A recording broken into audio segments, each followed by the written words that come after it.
حضرات علماء کرام، محترم بزرگوں، نوجوان بھائیوں، پیارے بچوں، بچیوں، پردہ نشین ماں اور بہنوں، تھوڑی دیر تک ہم علم کے موضوع پر گفتگو کرنا چاہیں گے۔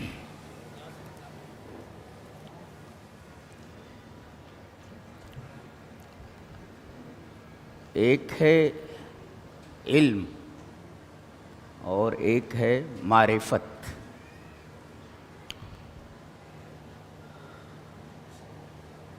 دونوں میں بعض لوگ کہتے ہیں کوئی فرق نہیں ہے، بعض لوگ کہتے ہیں کہ کوئی لفظ بعینہ دوسرے لفظ کے معنی میں نہیں ہوتا، تھوڑا بہت فرق ہوتا ہے۔ تو فرق یہ بتایا گیا کہ معرفت نام ہے ذات کے جاننے کا، یعنی المعرفت تتعلق بالذوات، ذات کو بولتے ہیں۔ جیسے لاؤڈ اسپیکر ہے، یہ ذات ہے، یہ معرفت ہے میری، میں لاؤڈ اسپیکر کو جانتا ہوں۔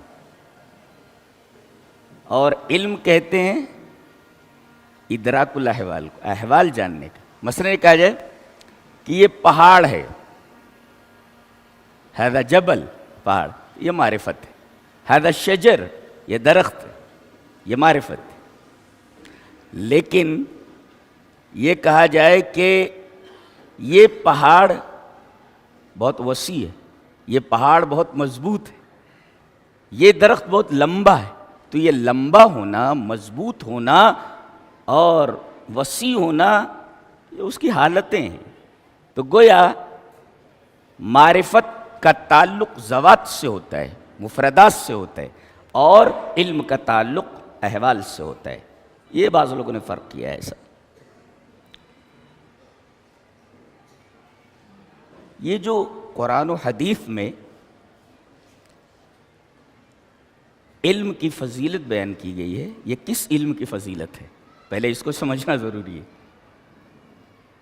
جیسے حدیث پڑھ لیتے ہیں، حدیث اس طرح: وعن انس بن مالک رضی اللہ تعالیٰ عنہ قال قال رسول اللہ صلی اللہ علیہ وسلم طلب العلم فریضۃ علی کل مسلم، رواہ الطبرانی فی المعجم الکبیر۔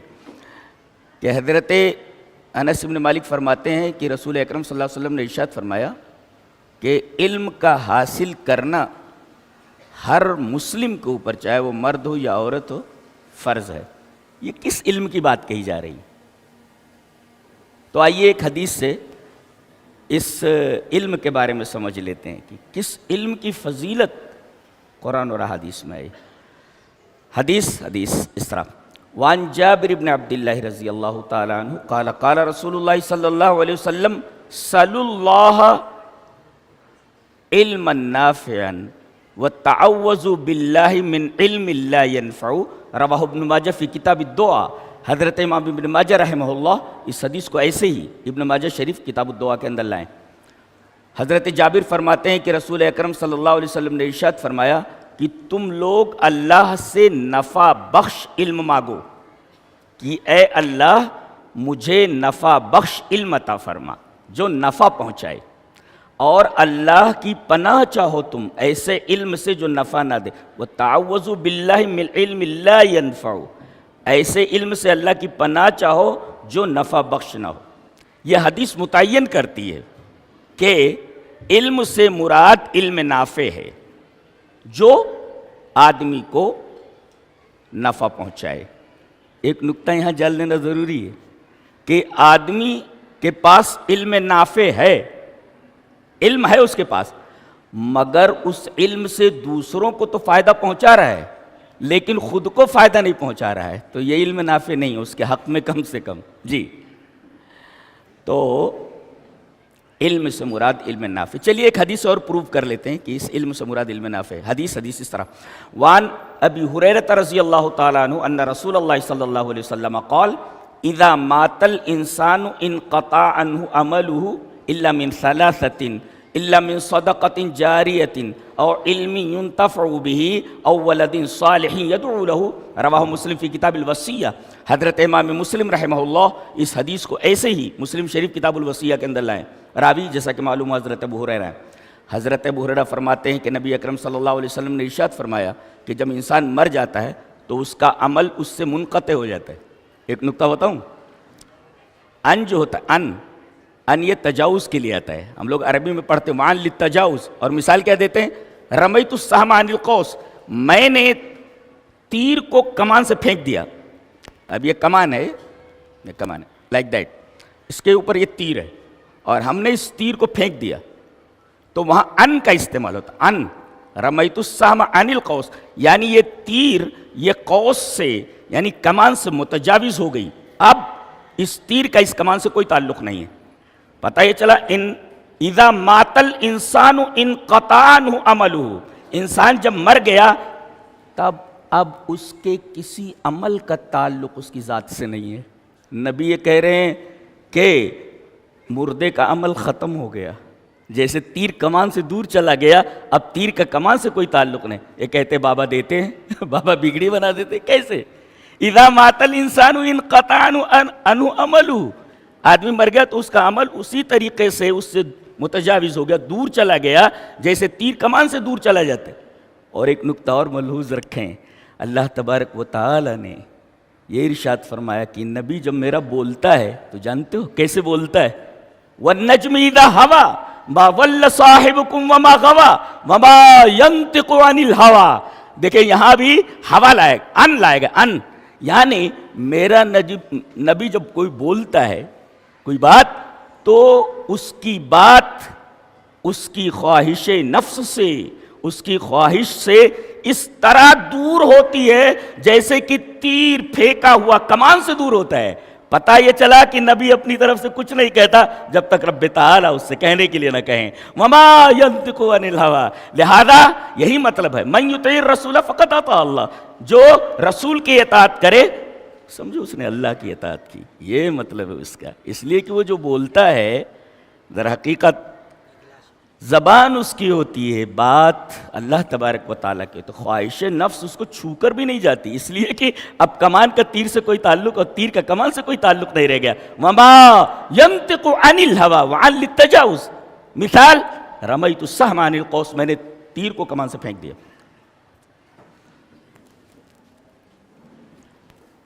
تو جب انسان مر جاتا ہے تو اس کا عمل اس سے منقطع ہو جاتا ہے، مگر تین چیزیں مرنے کے بعد بھی رہتی ہیں جس کا ثواب سے برابر ملتا رہتا ہے۔ کیا؟ صدقہ جاریہ۔ صدقہ جاریہ کا مفہوم آپ سمجھتے ہی ہیں، کوئی کنواں کھدوا دیا، مسجد بنا دیا، کوئی بھی کام کیا جس سے عوام فائدہ لے رہی ہے، اس کو فائدہ پہنچ رہا ہے۔ دوسرے او علم ينتفع به، یا ایسا علم جس سے فائدہ حاصل کیا جا رہا ہو، یہ دیکھیں علم نافع او علم ينتفع به، اور تیسرے او ولد صالح يدعو له۔ ہمیں پروو یہ کرنا ہے کہ یہاں جس علم کی تعریف اور جس علم کی فضیلت قرآن و حدیث میں کی گئی ہے اس علم سے مراد علم نافع ہے۔ ابھی بات واضح نہیں ہوئی، علم نافع نفع بخش علم ابھی واضح نہیں ہوا۔ در حقیقت علم نافع سے مراد علم الموروث ہے، العلم الموروث جی۔ اور علم الموروث کا مطلب سمجھتے ہیں؟ جو انبیاء نے ہمیں علم دیا ہے۔ دلیل یہ حدیث پاک، وعن کثیر بن قیس قال كنت جالسا مع ابي الدرداء رضي الله تعالى عنه في مسجد دمشق فجاءه رجل فقال يا ابا الدرداء اني جئتك من مدينة الرسول صلى الله عليه وسلم لحديث بلغني انك تحدثه عن رسول الله صلى الله عليه وسلم ما جئت بحاجة قال فإني سمعت رسول الله صلى الله عليه وسلم يقول من سلك طريقا يطلب فيه علما سلك الله به طريقا من طرق أهل سلك الله طريقا من أهل الجنة وإن العالم لا يستغفر له من في السماوات ومن وإن العالم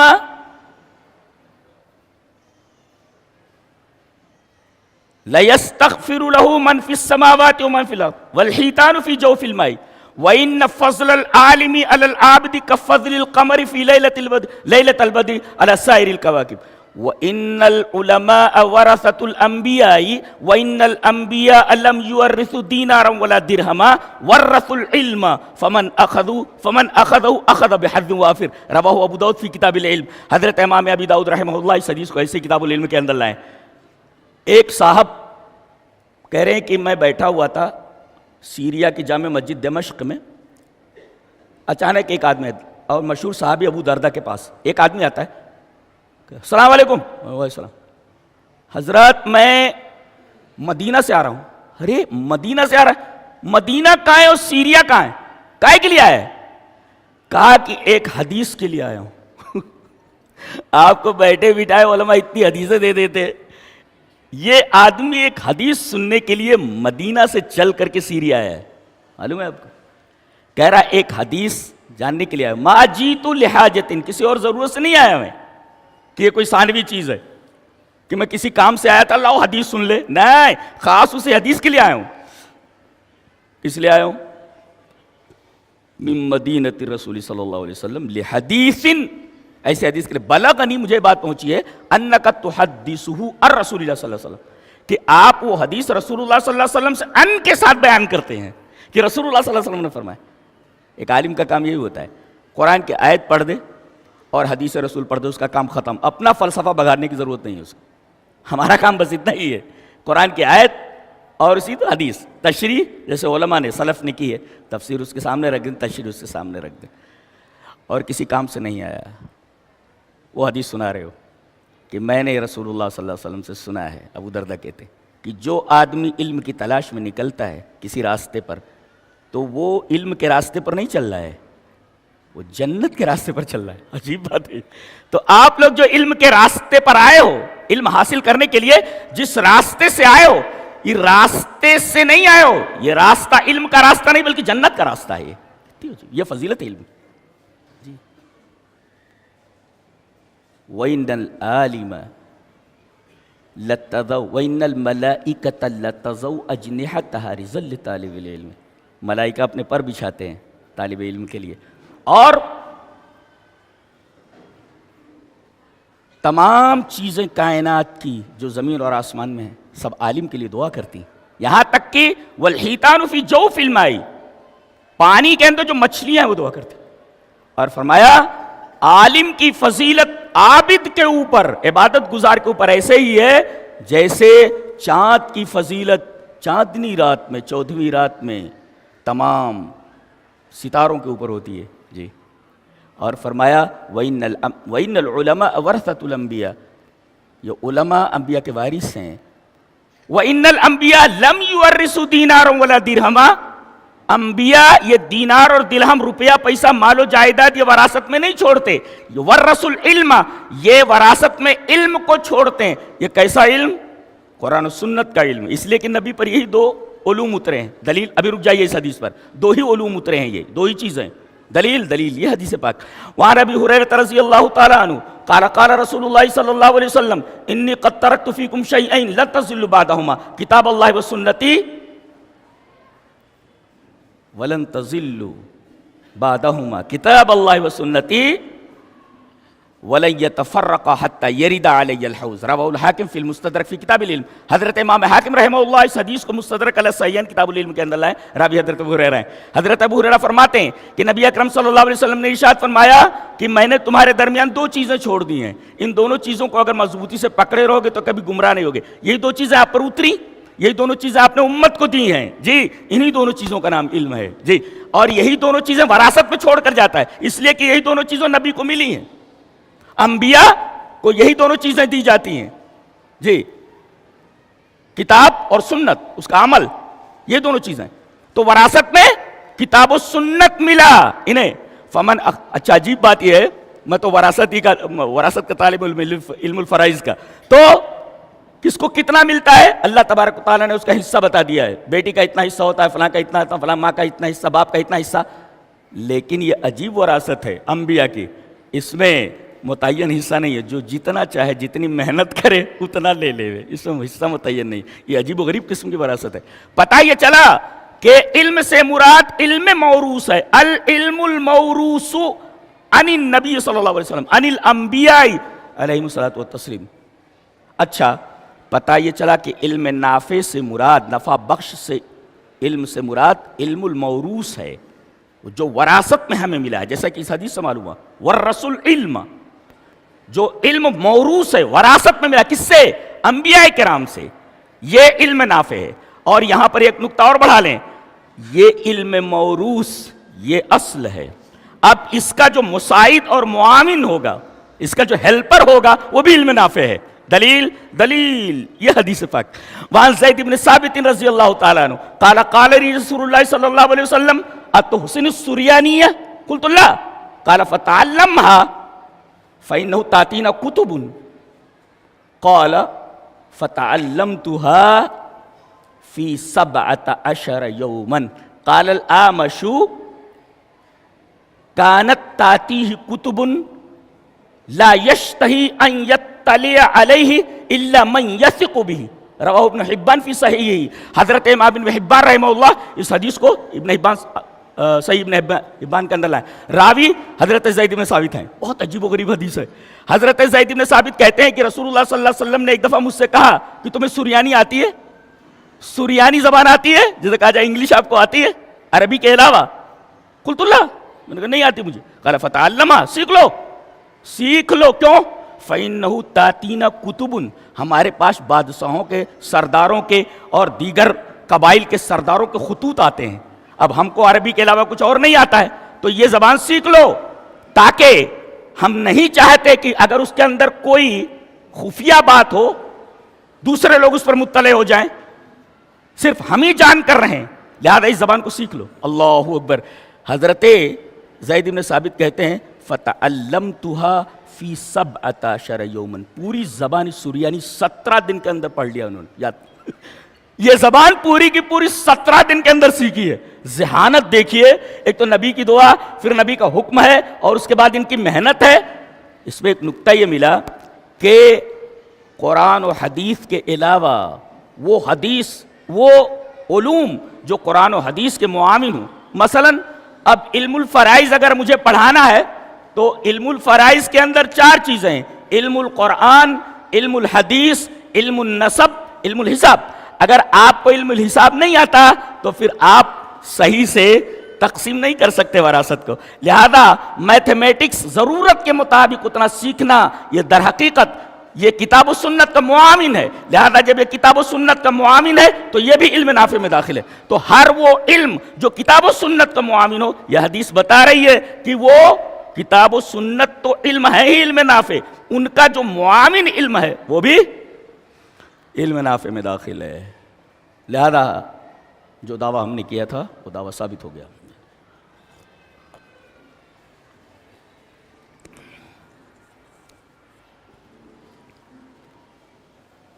تو حقیقی علم وہی ہے جی، قرآن و سنت. ایک حدیث میں اور وضاحت ہے اس کی. اب دیکھو حدیث اس طرح: وعن مسعر قال سمعت عبد الاعلی التیمی یقول من اوتی من العلم ما لا یبکی لخلیق بأن لا یکون قد اوتی من علم ینفعه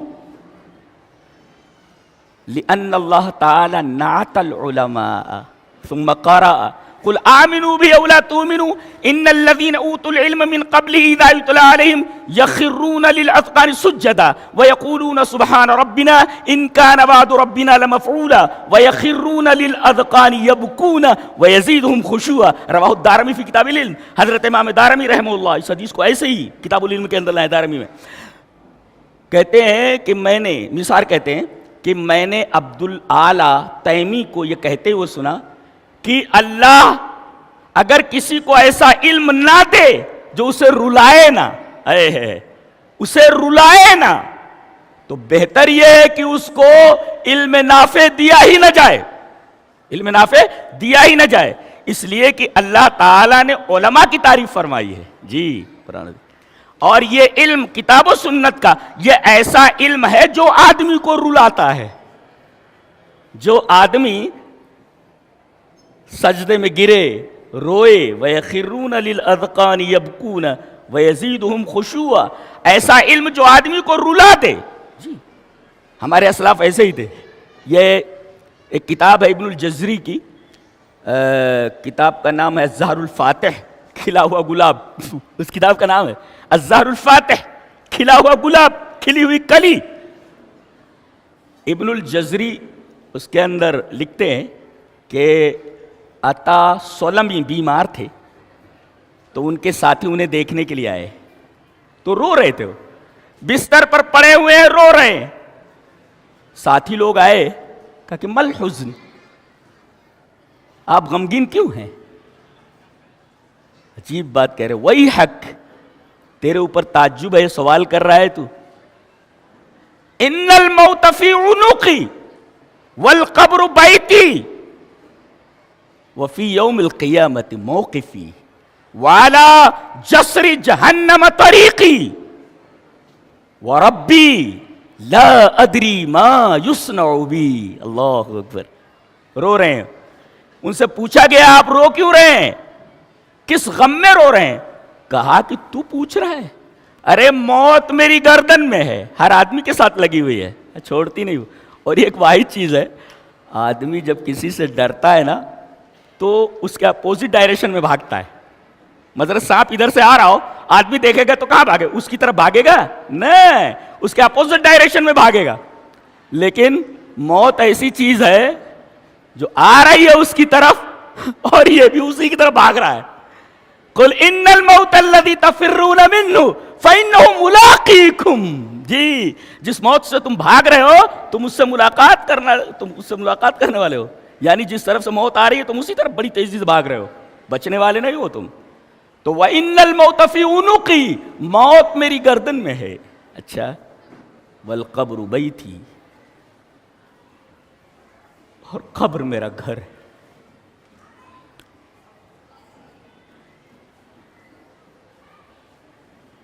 وَفِي يَوْمِ الْقِيَامَةِ مَوْقِفِي، رب تعالیٰ کے سامنے کھڑا ہونا ہے. دائیں ترجمان نہیں، بائیں ترجمان نہیں، رب تعالیٰ کے سوالات ہیں اور آپ کے جوابات ہیں. وفی، کوئی وکیل نہیں، کوئی ترجمان نہیں. وفی یوم القیامت موقفی، رب تعالیٰ کے سامنے قیامت کے دن کھڑے ہونا ہے. والا جسر جہنم طریقی، اور جہنم کے اوپر جو پل ہے، پل صراط، اس پر سے ہر ایک کو گزرنا ہے، اس پر سے گزرنا وہ راستہ ہے. اب پھر پوچھ رہے ہو وربی لا ادری ما یصنع بی، مجھے معلوم نہیں کہ میرے ساتھ کیا کیا جانے والا ہے. اب جب مجھے معلوم نہیں کہ میرے ساتھ کیا کیا جانے والا ہے تو میں روؤں نہ تو کیا کروں؟ اللہ، روؤں نہ تو کیا کروں؟ تو وہ علم جو آدمی کو رلا نہ سکے، جو دل کی دنیا میں انقلاب نہ پیدا کر سکے، ایسے علم کے اوپر لعنت ہے. یہ واحد علم ہے کتاب و سنت کا جو آدمی کو رلا. اور اس آیت کریمہ کی تفسیر میں ایک مفسر نے لکھا ہے، کون سی؟ وہی قل آمنوا بہ ولا تؤمنوا، العالم الذی ابقاہ علمہ، عالم وہ ہے جس کا علم اس کو رلا دے، اس کا علم اسے رلا دے. جی جی جی جی. تو یہ تو علم کے بارے میں گفتگو ہے. اگر آپ امام بخاری رحمہ اللہ کی بخاری شریف اٹھائیں گے تو آپ کو حیرت ہوگی، اتنا بڑا آدمی ہے یہ کہ اس نے پورا اسکول کا ایک پروسیجر دے دیا ہے کہ اسکول چلایا کیسے جائے، اور پورا تدریسی منہج دے دیا ہے، پورا تدریسی منہج. باب قائم کرتے ہیں، باب و فضل العلم، یہ باب ہے علم کی فضیلت کا. آپ کہیں کہ یہ چیز بہت اچھی ہے، اس کے اندر یہ خوبیاں ہیں، اس کے اندر یہ چیز ہے. اب ظاہر ہے کہ اگر میں اس کی خوبیاں اور فضیلت بیان کروں تو آپ کے اندر شوق پیدا ہوگا اس کو خریدنے کا. امام بخاری بات کر کے بتانا چاہتے کہ استاذ کو چاہیے کہ صرف پڑھائے نہ بلکہ علم کے تعلق سے تشویق کرے، شوق پیدا کرے، انسپریشن دے اس علم کے تعلق سے کہ علم سیکھو. طلباء کو صرف پڑھائے نہ بلکہ وہ بتائے کہ یہ چیز اتنی اہم ہے، فضیلت والی چیز ہے. تو تشویق دلانا، شوق دلانا. تو علم ایسی چیز ہے کہ استاذ کو چاہیے کہ صرف پڑھائے نہ، علم کا شوق دلائے، انسپریشن دے، انسپائر کرے اس کو. ایک نقطہ یہ. اور ہمارے ہاں علم کا یہ تصور ہے کہ ہمارے ہاں اگر نوکر بھی رکھا جائے تو عالم ہونا چاہیے. ہمارے ہاں علم کا یہ تصور ہے. نوکر بھی ہو, نوکر تو چھوڑو, مرد پڑھ وڑھ لیتے ہیں, لونڈی بھی ہو, نوکرانی بھی ہو, کپڑا دھلنے والی ہو, وہ بھی عالمہ رکھی جائے. دلیل دلیل یہ حدیث پاک. چلیے پوری سند پڑھ لیتے ہیں.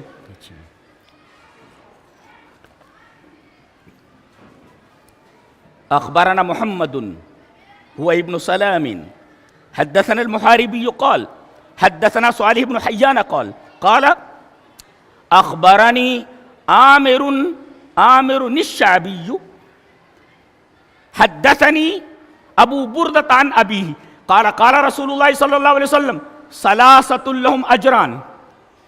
قال رسول الله صلى الله عليه وسلم ثلاثة لهم اجران. رجل من اهل الكتاب آمن بنبيه وآمن بمحمد صلى الله عليه وسلم ورجل والعبد المملوك ادى حق الله اذا ادى حق الله وحق مواليه ورجل كانت عنده امة فأدبها فأحسن تأديبها وعلمها فأحسن تعليمها ثم آتقها فتزوجها فله اجران. اور آخری ٹکڑا وہ اپنے شاگرد سے بولے. عامر شابی جو ہے ان کے شاگرد صالح بن حیان ہے, اس لیے کہ وہ ان سے بیان کر رہے ہیں نا, تو کہہ رہے ہیں آتینا کہا بغیر شیئن قد یرکب فیما دونہا الی المدینۃ. رواہ البخاری فی کتاب العلم. حضرت امام بخاری رحمہ اللہ اس پوری حدیث کو ایسے ہی کتاب العلم کے اندر لائے. کہتے ہیں یہ حدیث ہم نے تم کو فری میں دے دی ہے. آتینا کہا بغیر شیئن, بغیر شیئن میں فری میں, یہ حدیث تم کو فری میں ہم نے دے دی ہے. اس سے چھوٹی حدیث کے لیے, اس سے چھوٹی بات کے لیے تم کو سواری سے مدینہ جانا پڑتا. قد یرکب فیما دونہا الی المدینۃ, اور تم کو فری میں یہی دے دی گئی ہے. عظمت دیکھیے, عامر شابی جو ہے اپنے شاگرد سے بول رہے ہیں کہ یہ حدیث ہم نے تم کو فری میں دے دی ہے, اس سے چھوٹی حدیث کے لیے تم کو مدینہ تک سواری کر کے جانا پڑتا. یہ حدیث کی عظمت ہے. اور حدیث کی اور اس میں یہ بھی معلوم ہوا کہ طلبہ کو چاہیے کہ وہ دور دراز کا سفر کرے علم کے حصول کے لیے. یہ تو بہت آسانی ہے, لڑکیاں ادھر سے ادھر آ جا رہی ہیں جی, یہ ان کے لیے سعادت کی بات ہے, ان کے لیے اللہ تبارک تعالیٰ کا خاص فضل و کرم ہے. نہیں تو ان کو سفر کر کے باقاعدہ دور دور سے آنا چاہیے. آتینا کا بغیر شیئن قد یرکب فیما دونہا الی المدینۃ. جی یہ دیکھیں دور سے بھی آنا چاہیے علم کے حصول کے لیے. اچھا تو ایک یہ کہ 3 آدمیوں کے لیے ڈبل اجر ہے. ایک وہ آدمی اہل کتاب میں سے جو اپنے نبی پر ایمان لایا, مثلا عیسائی تھا, یہودی تھا تو موسیٰ پر ایمان لایا تھا, عیسائی تھا تو حضرت عیسیٰ پر ایمان لایا تھا. اب نبی آئے, کہا کہ اب تمام شریعت منسوخ ہو گئی, میں آخری نبی ہوں, لہذا یہ محمد صلی اللہ علیہ وسلم پر ایمان لا رہا. تو 2 اجر, اپنے نبی پر ایمان لانے کا اجر اور محمد صلی اللہ علیہ وسلم پر ایمان لانے کا اجر. اور ایک وہ غلام العبد المملوک اذا ادى حق اللہ, نماز پڑھتا ہے, روزے رکھتا ہے اور اپنے آقا کے حقوق بھی پورا کرتا ہے. تو 2 حقوق پورا کر رہا ہے, 2 حقوق ادا کر رہا ہے, لہذا اس کے لیے 2 اجر. تیسرے وَرَجُلٌ كَانَتْ عِنْدَهُ أَمَةٌ. جی ایک آدمی جس کے پاس ایک لونڈی ہے, لونڈی سے وہی سب کچھ جائز ہوتا ہے جو بیوی کے ساتھ ہوتا ہے. نوکرانی تو اس سے بہت اعلیٰ درجے کی ہے جی. تو لونڈی جو ہے, لونڈی کسی آدمی کے پاس ہو, فَأَدَّبَهَا فَأَحْسَنَ تَأْدِيبَهَا. اس میں ایک نقطہ دیکھ رہے ہیں آپ کہ نبی کریم صلی اللہ علیہ وسلم نے تعلیم کا ذکر بعد میں کیا ہے, ادب کا ذکر پہلے کیا ہے. اشارہ اس بات کی طرف ہے کہ خالی بچوں کو تعلیم نہ دی جائے, ادب بھی دیا جائے. آج دیکھو ایک آدمی ڈاکٹر بن جاتا ہے لیکن مریضوں کے ساتھ کسی رحم کا برتاؤ نہیں کرتا جی. کسی کو اعلیٰ عہدہ مل جا رہا ہے جی, وہ کرپشن سے باز نہیں آ رہا ہے. کوئی ویل ایجوکیٹڈ ہے, ویل ایجوکیٹڈ ہونے کے باوجود بھی وہ رشوت لے رہا ہے, سود کھا رہا ہے, رشوت دے رہا ہے, رشوت لے رہا ہے. اللہ اکبر. یہ علم ہے مگر اس کے پاس ادب نہیں ہے جی. علم تو ہے مگر ادب نہیں ہے. اسی وجہ سے امام بخاری رحمہ اللہ اس حدیث کو لا رہے ہیں جہاں ادب پہلے ہے علم بعد میں. اس کا مطلب علم دیا جائے تو خالی علم دے کر کے. آج ہم اپنے بچوں کو علم دیتے ہیں مگر انہیں ادب نہیں دیتے ہیں. ادب کی بات ہے، ادب بہت ضروری ہے. ادب کسے کہتے ہیں؟ ما هو الادب؟ ادب کسے کہتے ہیں؟ التخلق بالاخلاق الحمیدہ هو الادب. اچھے اچھے کرداروں سے اسے مزین کرو. بیٹا یہ نہیں کرنا، بیٹا وہ نہیں کرنا، بیٹا یہ کرو وہ کرو. اسے اچھے سنسکار دو. التخلق بالاخلاق الحمیدہ، اچھے اخلاق سے اس کو مزین کرو، یہ ادب ہے. تو ایک طرف تم تعلیم دو، تعلیم کے ساتھ ساتھ ادب ضرور. آج ہمارے مدارس میں تعلیم تو ہے مگر ادب کی کمی ہے، ادب پر زیادہ زور دیا جائے. جی تو ایک آدمی ہے جس کے لونڈی ہے، اچھا اس کو وہ ادب دیتا ہے، بہترین ادب دیتا ہے، اور اس کو تعلیم دیتا ہے، بہترین تعلیم دیتا ہے، پھر اس کو آزاد کر دیتا ہے، اس سے شادی کر لیتا ہے. اور اللہ کے رسول نے فرمایا ایسے آدمی کے لیے 2 اجر ہے. پتہ یہ چلا. اچھا امام بخاری باب کیا باندھ رہے؟ باب و تعلیم الرجل امتہ اہلہ. ترتیب کیا ہونا چاہیے تھا؟ باب و تعلیم الرجل اہلہ امتہ. امت کو پہلے لایا گیا، یعنی نوکرانی کو تعلیم دو. اہل و عیال کو تو تعلیم دینا ہی ہے، بچوں کو تو تعلیم سے مزین کرنا ہی. نوکرانی بھی ہو تو عالمہ رکھو. یہ علم کی اہمیت ہے اسلام میں. جی باب و تعلیم الرجل امتہ اہلہ. جی علم اگر نہ ہو تو جانتے ہیں سب سے بڑی مصیبت جہاں آپ دیکھیں گے نا کہ علم جتنا کم ہے شرک وہاں اتنا ہی زیادہ ہے. اس لیے کہ شرک کی بنیاد عدم علم ہے، علم نہ ہونا. دلیل یہ حدیث پاک. وان ابن عباس رضی اللہ تعالی عنہما قال صارت الاوثان التي كانت في قوم نوح في العرب بعد اما ود كانت لقلب بدومة الجندل واما سواع فكانت لهزيل واما يغوث فكانت لبني مراد ثم لبني غطيف في الجوف عند سبا واما يعوق فكانت لحمدان واما نصر فكانت لحمير لآل ذي الكلاء اسماء رجال صالحين حتى اذا هلكوا اوحى الشيطان الى قومهم ان انسبوا الى مجالسهم التي كانوا يجلسون انصابا وسموها باسمائهم ففعلوا فلم تعبد حتى اذا هلك اولئك وتنسخ العلم عبدت. رواه البخاری فی کتاب التفسیر. حضرت امام بخاری رحمہ اللہ اس حدیث کو ایسے ہی کتاب التفسیر کے اندر لائے.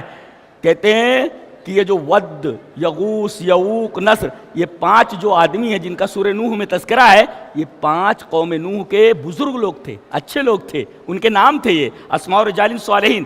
یہ جب مر گئے تو قوم کو بڑی تکلیف ہوئی. ارے ہمارے درمیان 5 اتنے اچھے لوگ تھے، اب اس دنیا سے چلے گئے. شیطان دیکھو کہاں آتا معلوم ہے؟ جہاں کوئی کمزوری دیکھتا ہے. کمزوری کدھر ہے؟ کمزوری کدھر ہے کہ گھسوں. دیکھا کہ بیجا محبت ہے، بہت زیادہ محبت ہے. محبت کی بھی ایک حد ہوتی ہے. جی آیا اور کہا کیوں غمگین ہو؟ کہا کہ مر گئے 5. اچھا مر گئے ہم ہمارے درمیان. کہا کہ ایک بات بتاؤں تمہارا غم ختم ہو جائے. جہاں جہاں یہ بیٹھتے تھے نا وہاں ان کا بت بنا لو. ان کا بت بنا لو. بت بنا لیا انہوں نے. ان کی یہ بیٹھے یہاں ود بیٹھتا تھا، یہاں اس کا بت بنا لیا. یہاں سوا بیٹھتا تھا، وہاں بت بنا لیا. الی مجالسہم التی کانوا یجلسون انصابا وسموها باسمائہم. کہا یہ بت اس کا نام ود ہے، یہ بت اس کا نام سوا ہے، نام بھی دے دیے بتوں کا، لیکن عبادت نہیں کی گئی ان کی. اس لیے کہ علم موجود تھا. علم اس وقت موجود تھا. جی علم موجود تھا کہ یہ نیک لوگ تھے، انہوں نے کبھی بھی شرک نہیں کیا تھا. اب جب یہ پورے لوگ مر گئے، حتی اذا ہلک اولئک، یہ لوگ جنہیں معلوم تھا، جی علم تھا، حتی اذا ہلک اولئک وتنسخ العلم. تنسخ کا مطلب ٹو بی ڈیلیٹڈ. تو جہاں علم میں تمسخ آ جائے، ڈیلیٹ ہو جائے علم، اور تمسخ آ جائے. تمسخ جی ایک تو ہے تنسخ، ڈیلیٹ ہو جائے. موبائل میں کوئی چیز ڈیلیٹ ہو گئی، وہی مطلب ہوتا ہے تنسخ کا. علم ڈیلیٹ ہو گیا. جیسے ہی علم ڈیلیٹ ہوا عبادت، عبادت کی جانے لگی. یہ اثر بتا رہا ہے کہ شرک کی جو بنیاد ہے، بنیاد وہ علم کا نہ ہونا ہے. آج کھیڑے گاؤں جتنے بھی ہیں آپ ان کا سروے کر لیجئے، جہاں علم جتنا زیادہ کم ہے وہاں پر شرک اتنا ہی زیادہ ہے۔ پتہ یہ چلا کہ جہاں علم جتنا کم ہوتا ہے شیطان اس جگہ پر اتنا ہی زیادہ شرک کو پھیلاتا ہے، اور یہ اتنا قبیح مرض ہے، اگر یہ مرض کسی کو لاحق ہو جائے تو پھر اس کی آخرت تو پوری کی پوری تباہ و برباد ہو گئی۔ اور وہ چاہتا ہے کہ کسی کو موحد نہ رہنے دے۔ جی آج بھی لوگ بولتے ہیں، دیکھو ایک ہے تنسخ، علم ڈیلیٹ ہو گیا، تنسخ ٹو بی ڈیلیٹڈ، ڈیلیٹ ہو گیا تو عبادت پوجا ہونے لگی، شرک میں مبتلا۔ اور ایک ہوتا ہے تمسح، اس کا مطلب تھوڑا پوچھ لیا گیا یا تھوڑا اس کے اندر کمی آ گئی۔ آج دیکھو کہتے ہیں سرکار دیتے ہیں ہم کھاتے ہیں۔ جی جناب، کون سرکار؟ نبی کریم صلی اللہ علیہ وسلم۔ سرکار روٹی کا ٹکڑا دیتے ہیں ہم کھاتے ہیں، ہم تو سرکار کا کھاتے ہیں، اور بخاری شریف سے ثابت ہے۔ لیجئے جناب، لیجئے، سرکار دیتے ہیں یعنی نبی، نبی ہمیں ٹکڑے دیتے ہیں، روزی دیتے ہیں، اور ہم کھاتے ہیں، تو ہم سرکار کا دیا کھاتے ہیں، یہی تو شرک ہے۔ دلیل کہلاتا ہے، بخاری میں ہے کیا؟ انما انا قاسم واللہ یوتی، تو واللہ یوتی بھی نہیں بولتا، انما انا قاسم، میں بانٹ رہا ہوں، میرے اختیار میں ہے سب۔ چلیے وہ حدیث پہلے پڑھ لیتے ہیں، یہ بانٹنے والی جو ہے۔ چلیے حدیث اس طرح، وعن ابن شہاب قال قال حمید بن عبد الرحمن سمعت معاویہ خطیبا یقول سمعت النبی صلی اللہ علیہ وسلم یقول،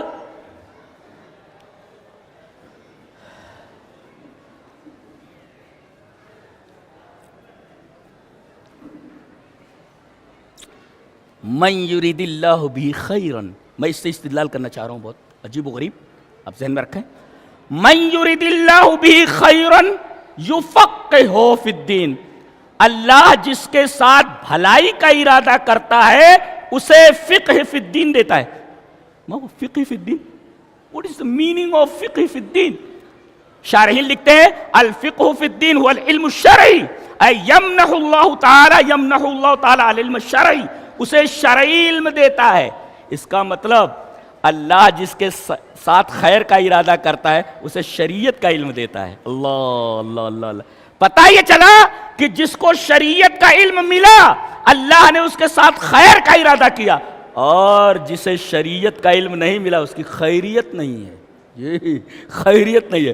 مفہوم مخالف یہی تو نکلا، من یرید اللہ بھی خیرا یفقہہ فی الدین، جس کے ساتھ خیر کا ارادہ کیا، جس علم شرعی عطا کیا اس کے لیے خیر، اور جس کے لیے علم شرعی نہیں دی گئی، ارادہ نہیں کیا گیا، تو وہ آدمی خیریت میں نہیں ہے۔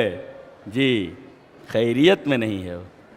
اور آگے فرمایا گیا وَإِنَّمَا أَنَا قَاسِمٌ وَاللَّهُ يُؤْتِي، اور میں بانٹنے والا ہوں اور اللہ دے رہا ہے۔ چلو ٹھیک ہے، اس سے اپنا الو سیدھا کر لو، لیکن دوسری جگہ اس حدیث کی جو شرح آ رہی ہے اس سے الو سیدھا نہیں ہوتا، تمہارا الو الٹا ہو گیا ہے۔ کیسے؟ جی چلیے وہ حدیث دیکھ لیتے آگے۔ وَلَن تَزَالَ هَذِهِ الْأُمَّةُ قَائِمَةً عَلَىٰ أَمْرِ اللَّهِ لَا يَضُرُّهُم مَّن خَالَفَهُم حَتَّىٰ يَأْتِيَ أَمْرُ اللَّهِ، رواہ البخاری فی کتاب العلم۔ حضرت امام بخاری رحمہ اللہ اس حدیث کو ایسے کتاب العلم کے اندر لائیں کہ لن تزال هذه الأمة، شارح کیا لکھتا ہے حدیث کا؟ طائفة من المسلمین، مسلمانوں کا ایک گروہ ہمیشہ اللہ کے امر پر قائم رہے گا، اللہ کے امر پر قائم رہے گا، اے ثابتۃ علی الدین الصحیح و مستمسکۃ بھی، اس کو پکڑے رہے گا مضبوطی سے۔ الحمدللہ وہ ہم ہیں وہ ثابتۃ علی دین الحق، دین حق کو وہ پکڑے رہیں گے، ثابت رہیں گے اس کے اوپر۔ اور خوشخبری سنا دی گئی کہ اس جماعت کا لا یضرهم من خالفهم، پوری دنیا زور لگا لے، کتنی بھی کثرت آدھا کی ہو جائے دشمنوں کی، کچھ بھی نہیں بگاڑ سکتے۔ آدھا لا یضرهم من خالفهم، ان کا کچھ نہیں بگاڑ سکتا قیامت تک کوئی، حتی یاتی امر اللہ، یہاں تک کہ اللہ کا امر آ جائے۔ اللہ کا امر آ جائے بولے تو بعض لوگ کہتے ہیں قیامت آ جائے، لیکن بعض لوگوں نے شرح کی ہے کہ جب تک وہ ہوا نہ چلے، ایک ہوا چلے گی قرب قیامت میں، وہ جب ہوا چلے گی تو ہوا جب چلے گی تو ارواح مومنین کو قبض کر لے گی، ہوا چل رہی ہے، اس ہوا کو اللہ بھیجے گا تو اس سے جتنے مومن رہیں گے دین حق پر قائم، سارے کے سارے لوگوں کی روحیں نکال لے گی یہ، تقبض ارواح المومنین، تمام جو سچے مومن ہوں گے، یعنی قیامت کے قریب یہ ہوا چلے گی تو برابر ایک جماعت طائفۃ من المسلمین قائم رہے گا۔ اچھا، اس میں جو ٹکڑا ہے وَإِنَّمَا أَنَا قَاسِمٌ وَاللَّهُ يُؤْتِي، اگر عقل ہوتی تو سمجھ جاتا کہ امام بخاری رحمہ اللہ اس کو کتاب العلم میں لا رہے ہیں، تو مطلب یہ ہوا کہ یہاں اللہ کے رسول کے اوپر جو علم اتر رہا ہے کتاب و سنت کا وہ بانٹ رہے ہیں، اللہ دے رہا ہے اور رسول بانٹ رہے ہیں، وہ کیا ہے؟ کتاب و سنت کا علم ہے۔ اگر عقل ہوتی تو کہ امام بخاری اس کو کتاب العلم میں کیوں لائے ہیں، وَإِنَّمَا أَنَا قَاسِمٌ، اور اب بھی اگر سمجھ میں نہیں آئے تو چلیے وہ حدیث دیکھ لیتے ہیں جو ابو ہریرہ سے مروی حدیث اس طرح، وہاں ابی ہریرہ، چلو بند کر دیتے ہیں، ہاں وہاں 4 دن میرا ضائع ہوا ہے، آپ کے کہنے پر میں آیا ہوں، 4 دن میں آدھا گھنٹہ، جی۔ تو وہاں ابی ہریرہ رضی اللہ تعالیٰ عنہ ان رسول اللہ صلی اللہ علیہ وسلم قال انما انا قاسم، انما انا قاسم ما اوتیکم ولا امنعکم ازو حیث امرت، رواہ البخاری فی کتاب فرض الخمس، حضرت امام بخاری رحمہ اللہ کتاب فرض الخمس میں لائے ہیں۔ کیا حضرت ابو ہریرہ فرما رہے کہ رسول اللہ صلی اللہ علیہ وسلم نے ارشاد فرمایا کہ میں نہ تو تم کو دیتا ہوں، یہ کہہ رہا بانٹ رہے ہیں، نبی فرما رہے میں تم کو دیتا ہی نہیں، ولا امنعکم، نہ روکتا ہوں نہ دیتا ہوں، انما انا قاسم، میں جو بانٹ رہا ہوں، کیسے؟ اللہ دے رہا ہے ازو حیث امرت، جہاں جہاں مجھے دینے کے لیے کہا جاتا ہے وہاں میں دیتا ہوں، تو تیرا مدعا کہاں پورا ہوا؟ تیرا استدلال ہی باطل ہے۔ اللہ میں نیک عمل اور اچھی سمجھ کی توفیق عطا فرمائے اور آپ کو سرخرو فرمائے۔ وآخر دعوانا الحمد للہ رب العالمین۔